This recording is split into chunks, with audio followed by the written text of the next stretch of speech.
The Senate chamber fell silent as the lights dimmed and the moderator adjusted his microphone. This wasn't just another televised debate. Not with Ibrahim Traoré facing off against Senator John Neely. Kennedy, the veteran Southern lawmaker, famed for his sharp tongue and old-school swagger, journalists leaned in, cameras zoomed. Aides froze in place as Kennedy smirked, loosened his tie, and with his familiar Louisiana drawl said, "You've spoken plenty, sometimes the loudest. Man in the room is the most unsure of himself, so for once, why don't you sit quiet?" Prompting a few nervous chuckles, but Traoré didn't flinch. He turned slowly toward Kennedy, jaw set, and replied with calm precision, "I wasn't raised to bow," a line that dropped the room into stillness, making Kennedy blink in surprise, before hearing Traoré lean in and add, "Where I'm from, silence in the face of arrogance isn't respect, it's surrender, and I don't do surrender." The first crack in Kennedy's composure as his smirk faltered, someone in the back whispered he didn't see that coming, and for the first time, it was clear Kennedy wasn't setting the tone. Traoré was leaving the senator to cling to his water glass and cufflinks, the tremble in his fingers betraying the weight of the moment. "I respect conviction," Kennedy said at last, leaning back in his chair, "but let's be clear, Mr. Traoré, this is America. This is our table. We built it. We maintain it, and you're a guest, a loud one." But Traoré didn't break eye contact, letting the words hang in the air like smoke, before leaning forward with the calm assurance of someone who knew exactly where the ground beneath his opponent was starting to crack, saying in a low, steady voice, "I'm not here to beg for a seat. I'm here because the world is watching the walls of your table rot from the inside." Prompting Kennedy to frown and ask, "You want to criticize this country while enjoying its hospitality?" To which Traoré arched an eyebrow and replied, "Your hospitality? My people's minerals built your smartphones. Our cocoa sweetened your holidays. Your jets fly on oil drilled from lands you never asked permission to touch, and now you call it hospitality?" Sending a murmur through the crowd as some stiffened and even the moderator looked stunned. And then Traoré pressed on, "This table you speak of was never meant to include us. And yet here I am, not because you let me in, but because I stopped knocking." His words turning Kennedy's silence into something that was no longer power but uncertainty, before addressing the entire chamber with, "You want to talk about power? Real power isn't inherited through tradition or stolen through history, it's reclaimed. And right now, it's shifting." Drawing a low whistle from the back and a mild damn from a camera operator, then looking back at Kennedy to deliver the final blow, "This table doesn't belong to you anymore, and that's why you're afraid." Leaving the senator momentarily speechless until, regaining his voice, but not his footing, he jabbed a finger and said, "Now you wait just a minute. You come here lecturing us like we need permission to run our own country. But let me remind you, America is a democracy. We listen, we lead, we protect." Traoré tilted his head, almost amused. "Democracy," he repeated, as if tasting the word. "You mean the version where you decide who gets sanctioned, who gets bombed, and who gets silenced?" The room tensed again. Journalists scribbled faster. Producers whispered into headsets. This wasn't just a clash anymore. It was a dismantling. "You say you listen, but not to us. You say you protect, but only what benefits you. You say you lead, but the world is watching you lose the map." Kennedy forced a laugh, trying to claw back control. "That's rich, coming from a man whose country can't even hold a fair election." Traoré's eyes sharpened. "And yet, we've never claimed to be perfect angels in $1,000 suits, pretending to care. At least our hypocrisy isn't televised as virtue." The room went still. That line landed like a hammer. "You talk of democracy," he continued, "but what you really mean is obedience.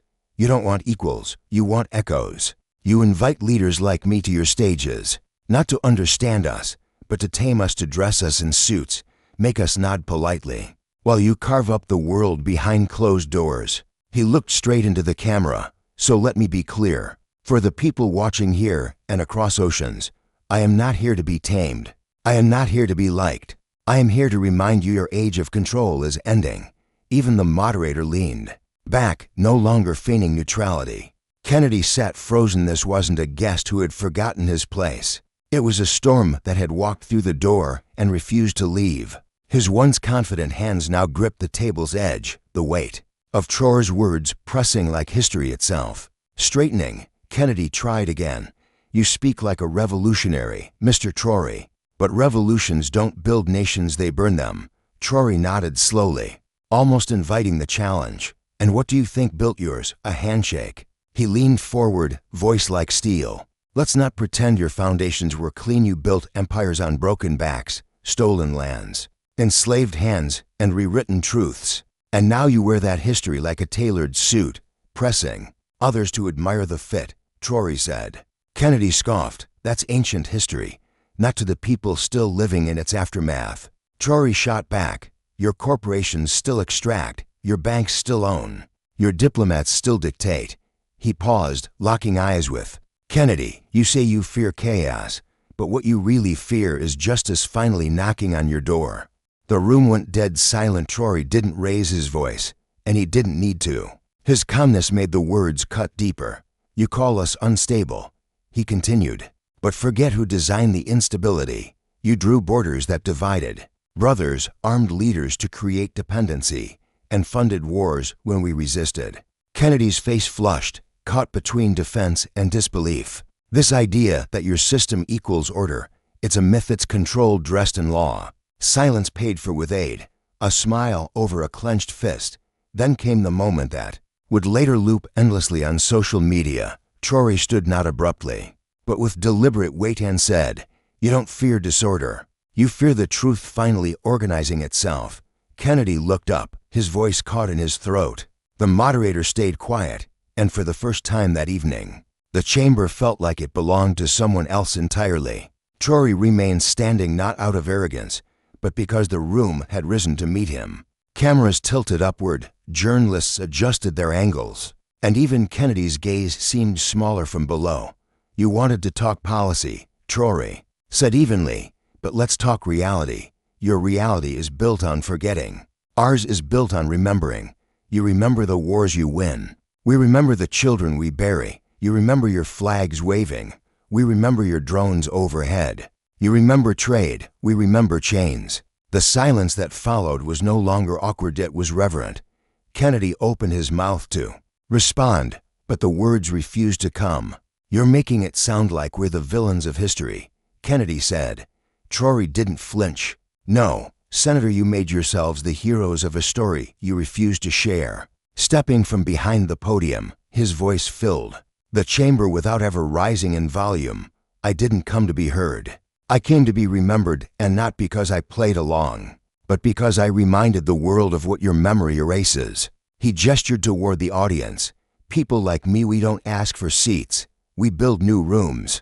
You can ignore the noise for a while, but eventually the foundation cracks. And when it does, it's not a rebel you'll face, it's a reckoning." Kennedy rose too, trying to reclaim control.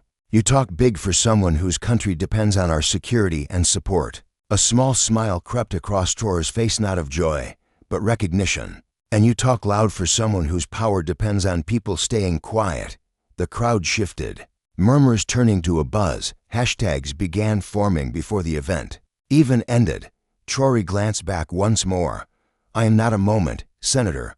I am a mirror, and right now, you don't like what you see." He sat down slowly, but the room didn't relax. No one could unhear what had just been said. Even the journalists looked like they were processing an aftershock. Kennedy cleared his throat, his voice more forced than firm. "You think strong words make strong leaders. But strength isn't about provoking crowds, it's about protecting stability." Traoré turned to him. "Steady. Stability for who? The banks, the markets, the arms dealers?" Kennedy tried to brush it off. "You don't understand what it takes to maintain order." Traoré didn't blink. "No, I understand exactly what it takes. That's why I reject it." He rose again, not for show, but because sitting felt like submission. The lights caught the sharp edge of his jaw, his face calm but unrelenting. "You mistake compliance for peace," he said, "but your peace is built on someone else's silence, and your silence is what made the world bleed." Kennedy exhaled, muttering, "This is what happens when ideology replaces governance." Traoré took a slow step closer to the table between them. "No, Senator, this is what happens when memory returns to power," Traoré said. turning to face the cameras, his tone direct, raw, and unscripted. If my words frighten you, ask yourself what your silence has enabled. Ask yourself why. Truth sounds like violence only when it's no longer under your control. A long pause followed before Kennedy, trying to stay composed, asked, "So, what are you offering? Chaos, revolution?" Traoré nodded. "Yes, but not your definition. Not fire and fear. Real revolution is when dignity becomes non-negotiable. When people stop apologizing for breathing without your permission." Then, locking eyes with Kennedy, he delivered the line that would echo across continents. "You built a system afraid of questions because it knew it couldn't survive. The answers." The moderator, lost in the moment, forgot to cut to commercial, and the broadcast stayed live. Traoré returned to his seat not with pride, but with purpose. This was no longer a debate. It was an indictment, and the jury wasn't in the room, it was watching from around the world. The silence inside the studio turned electric. No one shuffled their notes, even the floor managers froze. The air itself felt like it was holding its breath. Kennedy finally leaned forward, not to challenge Traoré, but to regain control of the optics. "You keep talking about systems, exclusions, injustice, but the truth is, every nation sets rules. We built ours on freedom and responsibility." Traoré tilted his head slightly, as if watching a child recite a poem he didn't understand. "Your freedom," he said slowly, "was built on taking. Your responsibility on pretending to give back." Kennedy began to respond, but Traoré raised a single hand, not to silence him, but to quiet the noise masquerading as dialogue. "You praise your Constitution, your values, but when were they written for people like us? When your pens drew borders with ink soaked in blood?" He stood again, this time facing not just Kennedy, but the audience beyond the cameras. "Your rules were never meant to include us. That's why we're not here to follow them. We're here to rewrite them." Kennedy scoffed. "You sound like someone proud to dismantle order." Traoré's gaze was steel. "No, Senator, I'm proud to survive it." The moderator dared to ask, "Mr. Traoré, if you say their system was never built for you, what would yours look like?" Traoré turned slowly toward the camera. His voice didn't rise, but it deepened. "It would look like every voice heard without needing an accent, every border drawn by those who live behind it, every handshake not followed by a contract written in someone else's language." He paused. "And it would look like this, like a man standing in the center of your world, saying, 'Enough.'" From Cairo to Cleveland, viewers began sharing the clip instantly. On Twitter, it was already trending. #RewriteTheRules. Kennedy, visibly unsettled, leaned back with a forced smile. "Careful, Mr. Traoré. People who speak like that don't last long." Traoré didn't flinch. "They don't need to. They just need to speak loud enough so the next one knows not to whisper." The tension was no longer subtle. Even the crew behind the cameras had stopped pretending to be neutral. Some watched Traoré with the kind of gaze reserved for leaders, not guests. Kennedy leaned forward, his tone sharpening. "You talk about rewriting the rules, but you walked into this studio, onto our stage, into our country because of the system you claim to reject." Traoré turned to him, not defensive but clear. "I walked in because your system doesn't recognize doors unless we kick them open." Kennedy smirked. "You think disruption makes you brave. It just makes you reckless." Traoré replied without hesitation. "You think conformity makes you wise. It just makes you replaceable." The words landed like a crack of thunder. He stood again, not to tower, but to reclaim the ground. "You invited me here expecting gratitude and nod, a thank you for the opportunity. But I didn't come to be polite." Stepping away from the podium, he let the silence hang before delivering the final blow. "You wrote the script. I refused the role." Kennedy's face twitched just a flicker before he adjusted his tie as if that could restore his balance. "You've had your performance, Mr. Traoré, but when the lights go off, reality returns," Kennedy said. Traoré took a steady breath and gestured toward the camera. "No, Senator, this is reality. The world isn't a stage where you cast villains and heroes, it's a reckoning." And tonight the audience saw exactly who's reading lines and who's speaking truth. Viewers weren't just watching, they were quoting, clipping moments for TikTok before the debate even ended. A new phrase trended within seconds. "You wrote the script. I refused the role." It wasn't a sound bite. It was a declaration dangerous because it was undeniable. Kennedy sat still, trying to reset the narrative, but Traoré had already stepped off the stage, not in retreat, but in completion. Outside, people gathered, young organizers in D.C., students in Johannesburg, laborers in Marseilles, even journalists in London, each sharing one clip, one quote, one look from the debate, now known as Traoré versus the establishment.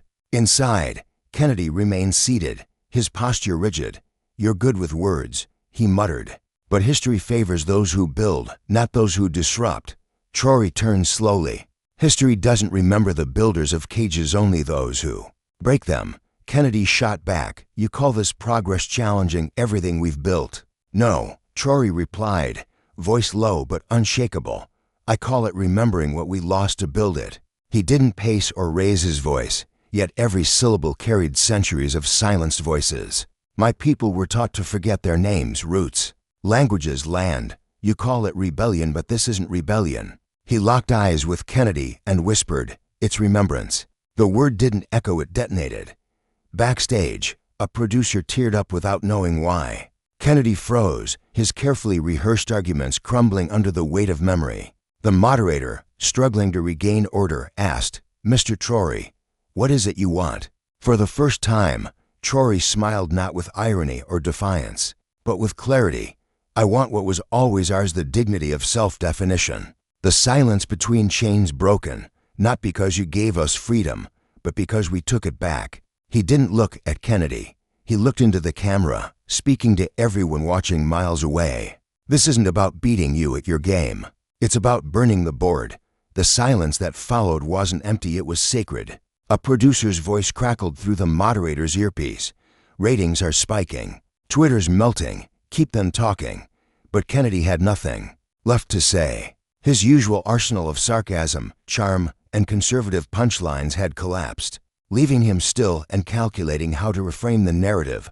Traoré, uninterested in narratives, stepped forward again as the camera instinctively zoomed in. "This isn't about me versus him," he said, gesturing toward Kennedy. "It's about what happens when people stop begging to be seen and start demanding to be remembered."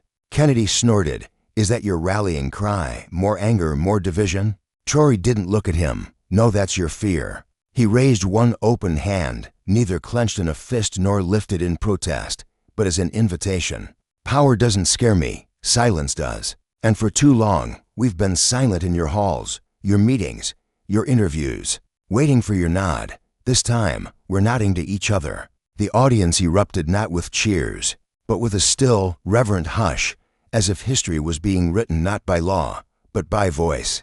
"A revolution," he continued, "isn't a moment, it's a mirror." And with that, he walked off stage, not escorted, not dismissed, simply done. Outside, as he stepped through the glass doors, dozens of young people waited, phones out, some tearful, most silent, not for a selfie, but for something deeper, presence. Kennedy stayed inside, speaking into a dead mic, scrambling to salvage his side of the story. But no one was listening anymore. The next morning's headline told the truth. He didn't shout. He didn't plead. He just spoke, and that was enough. Ibrahim Traoré hadn't stormed the stage, raised a fist, or begged for applause. He simply walked into a room designed to belittle him and redefined its meaning. While John Kennedy tried to laugh him off and dismiss him as a sideshow, Traoré reminded the world that dignity doesn't need permission and truth doesn't ask for approval. This wasn't just a debate, it was a turning point. That night, the world didn't just watch Traoré speak, it watched a man refuse to bow. And sometimes, that's all it takes to start a revolution.